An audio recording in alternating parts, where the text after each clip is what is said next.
നാടിനെ നടുക്കിയ നെന്മാറ പോത്തുണ്ടി ഇരട്ടക്കൊലപാതക കേസിൽ വിധി മാറ്റിവെച്ചു. പാലക്കാട് സെഷൻസ് കോടതി ജഡ്ജിയുടെ അനാരോഗ്യമാണ് വിധി പ്രഖ്യാപിക്കൽ മാറ്റിയത്. 2025 ജനുവരി 27 നടന്ന ഇരട്ടക്കൊലപാതകത്തിൽ 82 സാക്ഷികളെ വിസ്തരിച്ചിരുന്നു. 2025 ജനുവരി 27 നടന്ന ഇരട്ടക്കൊലപാതക കേസിൽ 82 സാക്ഷികളെയാണ് വിസ്തരിച്ചത്.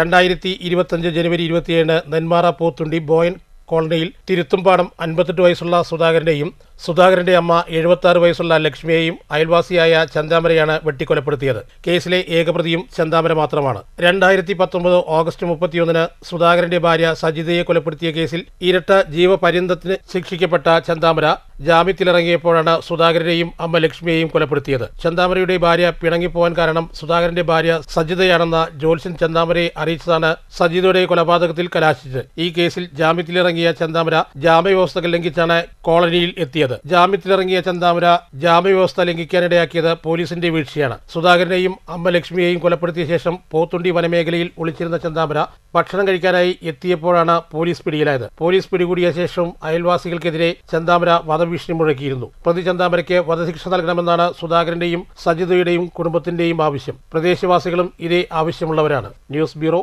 പാലക്കാട്.